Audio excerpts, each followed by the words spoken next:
Suivez votre programme préféré avec les produits de la marque 100% Terre.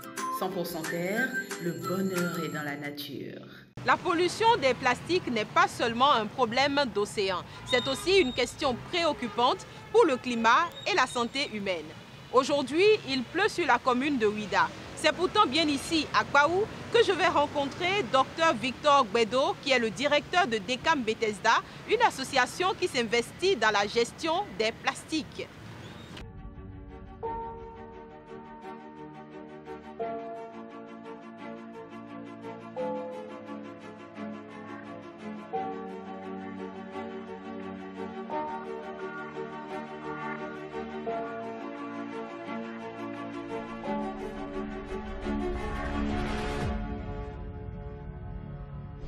Docteur Victor Gbedo, vous êtes gestionnaire environnementaliste, expert en gestion des déchets et évaluation environnementale.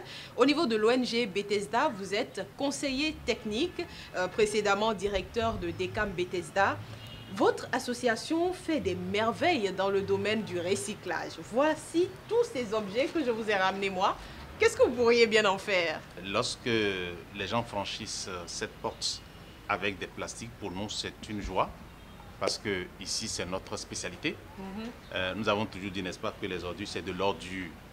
Donc, nous voyons déjà tout ce que nous pouvons faire avec tous ces déchets plastiques que vous nous amenez. La première chose qui nous intéresserait, c'était, n'est-ce pas, de pouvoir voir les caractéristiques des déchets que vous avez amenés.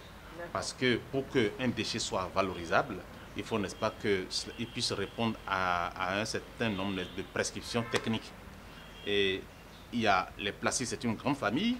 Il y a des groupes de plastique. Nous allons essayer de voir d'abord les différentes catégories pour voir un peu si ils sont éligibles pour la valorisation, le recyclage, et dans quelle filière il faut les introduire.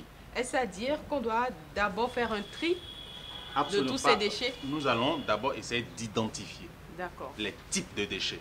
Vous savez que généralement ici, nous recevons trois types. Nous recevons les polyéthylènes, c'est une catégorie, n'est-ce pas, de déchets plastiques, les polypropylènes et éventuellement aussi les PET, qui sont les polyéthylènes téréphthalates. Ici, vous savez qu'il y a des normes sur le plan international pour faciliter la reconnaissance de ces différents types de plastiques.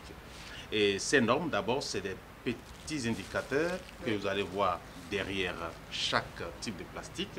Et ici, si vous observez bien, vous allez voir ce petit triangle numéro 2 qui met HDPE, c'est-à-dire High Density Polyéthylène.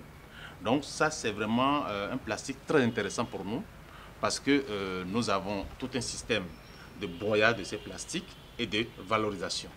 Si nous voyons tout ce qui est là, comme des bouteilles d'eau minérale, de coca, etc., ce sont des PET, c'est des polyéthylènes téréphthalates.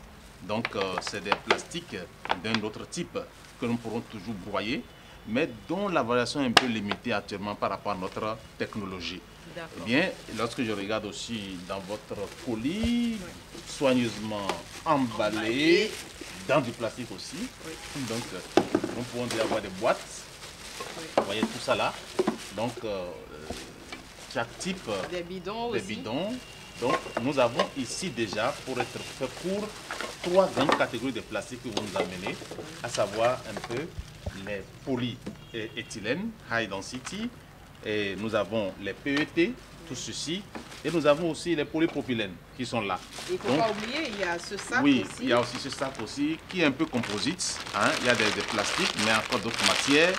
Et je peux te dire déjà, n'est-ce pas, que ceci, nous ne recyclons pas ça ici, parce qu'en réalité, c'est déjà un peu plus compliqué.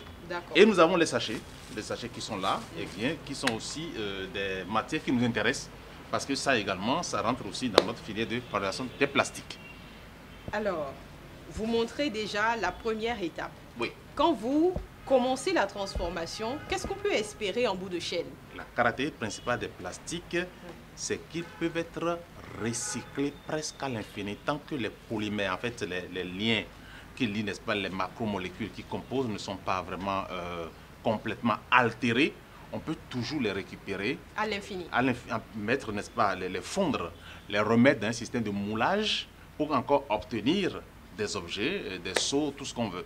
Donc avec ce bidon plastique, si nous pouvons broyer, nous pourrons vraiment essayer, n'est-ce pas, de l'introduire dans une de nos machines pour pouvoir avoir, n'est-ce pas, soit des pellets, des petits broyats et mélanger un peu avec de la matière vierge plastique pour sortir toute autre matière et produit selon les moules que nous allons choisir pour pouvoir les avoir. Si c'est une chaussure, si c'est une banquette, si c'est des pavés, si c'est des poupées, tout ce que vous voulez. Ça dépend du moule que vous installez pour qu'en réalité, en essayant d'introduire cette matière qui est un peu fluide dans ce moule, ça se solidifie et nous pouvons avoir encore d'autres produits plastiques. Mais ici déjà, je vois quelques objets plastiques, au bout de ce processus-là que vous obtenez, des pavés. Parlez-nous un petit peu. Oui, en fait, il faut dire que de toutes ces catégories, nous avons les films, les sachets plastiques qui présentent un peu une particularité, c'est que leur recyclage est un peu compliqué, surtout que on les retrouve un peu avec des débris, peut-être des poussières, des grains de sable. Et c'est difficile pour nous de les mettre dans notre palletizer, dans nos machines de regranulation, etc. Parce que la moindre graine peut faire péter la machine, bloquer tout le système. Donc nous avons pensé, n'est-ce pas, que pour ces gens, n'est-ce pas, de sachets, nous avons développé les pavés, comme tu l'as si bien dit. Je vois ici ceci, voilà. Ça, c'est un bloc de pavé, par exemple, qui est fabriqué, oui, c'est très lourd, qui est fabriqué uniquement... Que du plastique? Plastique et sable, uniquement. Il n'y a pas de ciment. En fait, le système est très simple. Nous essayons, n'est-ce pas... C'est assez lourd, hein? Assez lourd, oui. On arrive à fondre, n'est-ce pas, les sachets. Et à une certaine température, on ajoute du sable. Et on essaie, n'est-ce pas, de faire le mélange. Et on introduit maintenant dans le moule, sous cette forme-là, pour pouvoir sortir les pavés qui se solidifient. Évidemment, c'est la même chose que nous avons fait, par exemple, on a fait l'expérience avec des poubelles, avec un moule, nous avons essayé, n'est-ce pas, de faire la même chose, et ça donne même des briquettes et tout ce qu'on veut. Et ceci, c'est vraiment pour pouvoir valoriser tout ce qui est film, compte tenu de leurs particularités, n'est-ce pas, parce que ce n'est pas toujours propre pour qu'on puisse vraiment les introduire dans les autres machines. Alors, sans risque de me tromper, je peux affirmer que de là, on est passé à là. Et voilà, ceci a donné ceci. Ça, ceci, la seule chose qu'on a ajouté à ça, plastique là, c'est du sable. Et de l'or dur. Dur. Et bien dur, bien hein, en tout cas. Alors, docteur Victor Gbedo, il faut dire que l'ONG Bethesda dispose de 5 pôles d'expertise, dont la gestion des déchets et l'évaluation environnementale. Diriez-vous que votre action a aussi un impact économique dans votre communauté? Ah, absolument, absolument. Les études de création ont montré qu'aujourd'hui, n'est-ce pas, qu'on a dépassé les 5-6% de nos poubelles par rapport aux déchets plastiques lorsqu'on prend la fraction sur le plan pondéral. Oui. Donc, il faut trouver une solution. Et c'est là, n'est-ce pas, que nous avions commencé par réfléchir pour voir comment est-ce qu'on peut faire en sorte que ces plastiques puissent être utilisés, recyclés et puissent vraiment donner des produits qu'on peut vendre pour encore avoir des ressources. Oui. Donc, sur cette base, on a commencé par les collecter, par les trier, par les nettoyer et on a commencé par les introduire, n'est-ce pas, dans ces différentes filières. Il faut dire qu'il n'y a pas beaucoup d'usines de recyclage dans notre pays, le Bénin.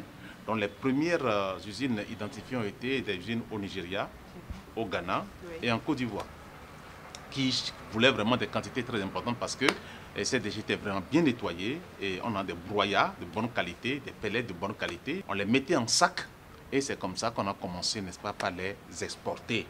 Donc ça apporte, n'est-ce pas, des ressources et on a mis en amont une filière, n'est-ce pas, de récupération avec des femmes qui sont les femmes, les gorotos par exemple qu'on a introduit, les femmes des quartiers de bouteilles qui passaient de maison en maison, ramassaient, n'est-ce pas, ces plastiques que nous amenaient au centre et on les achète. On achetait au départ, on a commencé par acheter 25 francs le kilo, mais ça venait de partout. Même il y a les éboueurs, les charretiers, après, n'est-ce pas, la collecte dans les maisons, ils ont toujours un petit sac à côté et ils mettaient, n'est-ce pas, et ça, maintenant c'est sur les dépotoirs. On voyait, n'est-ce pas, tout le monde s'organiser et on ramassait, n'est-ce pas, les plastiques pour venir vendre à Bethesda. Donc c'est comme ça qu'on a commencé. Et ça donnait des ressources qui nous permettaient, n'est-ce pas, de racheter. Et in fine, ça participe à l'assainissement du cas de vie. Donc ces différents produits... Et les poches aussi sont heureuses de recevoir un retour financier. Absolument. Donc il y a près de 4 ou 5 produits qui sortaient, n'est-ce pas, de ce processus. J'ai parlé des pavés, on a parlé des broyats, des pellets. Et nous avons expérimenté quelque chose de formidable. C'est que nous avons commencé par fabriquer des gaines électriques qui rentrent dans le béton avec ces déchets plastiques. Donc, les premières gaines électriques ont été expérimentées, on a essayé, n'est-ce pas, de présenter ça au public. Et ça, pendant un temps, ça a été vraiment quelque chose de formidable. Et on a demandé, n'est-ce pas, maintenant que, puisque nous, on est après tout une organisation non gouvernementale, on n'est pas trop commercial. Donc, on a voulu, n'est-ce pas, que les entreprises prennent la relève pour que ce produit vraiment puisse être, on puisse l'avoir sur le marché pour que ça puisse servir aussi à la population. Waouh, que de merveilles que vous réalisez ici, Dr Victor Gwedo, vous et toute votre équipe d'ailleurs au niveau de l'ONG Bethesda.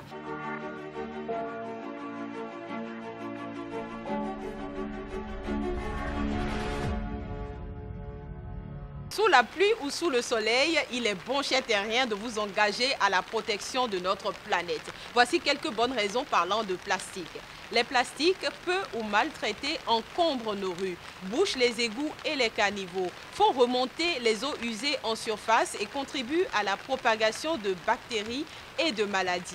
Les océans sont pollués, les sols sont dégradés. C'est tout l'écosystème qui est mis en danger. Chers terriens, nous espérons que l'ensemble des informations avec vous partagées aujourd'hui vous engage davantage à être éco-citoyens.